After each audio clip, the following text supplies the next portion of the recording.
My name is Laura from Somerset Libraries, okay, and today we're celebrating Roald Dahl Day, okay, and that's celebrated every year on his birthday. So today would have been his 104th birthday. So in celebration of that, we're going to be making some dream jars like the ones that he wrote about in the BFG. Okay, so what you will need is you'll need an adult to help you with this because some bits are a little bit trickier than others, so here we go. So what you'll need is you'll need a jug of water, you'll need 3 different coloured paints, you'll need some cotton wool or something of that sort, innards of some sort of cuddly toys or whatever, some glitter and a jar. Okay, so first you need to get your jar and you need to open it up.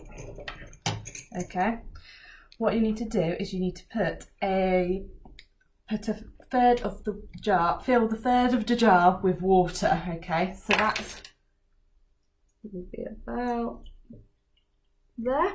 Okay, so the next bit you need to do is you need to get one of your colours. So you need to take your lightest colour first. Okay, so I think with this one we'll probably go for the gold coloured first. Okay, so we need to squirt some into that.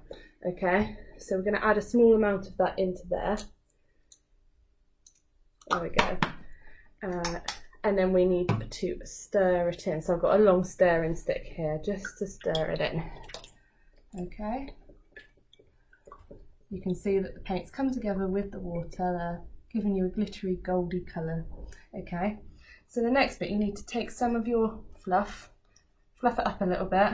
Okay. And then place it into your jar. If you push it down with your stick, it might get a bit sticky, but once it's in there, like that, okay? See, it's sticking to my stick. Okay, so once we've done that, you need to top it up a little bit more with water. So now you need to top it up with water so it's 2/3 full. Okay, and then you'll need to put some glitter. So I've got 2 different glitters here. I've got some pink and some red. I think I'm going to go with the pink today, and you just need to shake a little bit into it. Okay, probably about a tablespoon's worth of glitter, but no more than that. Okay, so we'll just give it a little bit of a shake. Oh, quite a bit in there. Okay, so we've put some into the jar. Let's just give it a little bit of a move around in there. You can see that it's all starting to come together. It's looking very dreamy. Okay, so the next bit you'll need to do is you need to get your next colour. So we need to save the darkest one for last, which I think is the blue one there. So we're going to use a bit of pink. So we need to put the paint in the jar, and this time we're not going to mix it in. We're just going to let it there, leave it there to swirl. So put a bit of pink in there, okay? And we're just going to leave it there to swirl.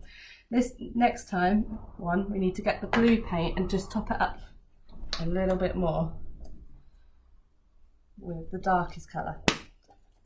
Give it a bit of a shake, a bit of a squeeze. It's important that you put the darkest one last, otherwise you won't be able to see the colours. Okay, so once that bit's done, let's just push it down a little bit. There we go. Once that bit's done, we need to just shut up our jar. Make sure that it's shut really tight because we don't want this all going everywhere. Give it a bit of a swirl, and you can see that it's all come together. It's like the dream jars that they have in the BFG. You can see all the different layers of the different colours in the cotton wool in there. So that's how we make a dream jar, okay? So thank you for watching. Make sure that you like our video and share it if you enjoyed it. Make sure you like us on Facebook at Somerset Libraries Bridgewater, on Twitter at Somerset Lib, or on Instagram at Somerset Libraries. Thank you.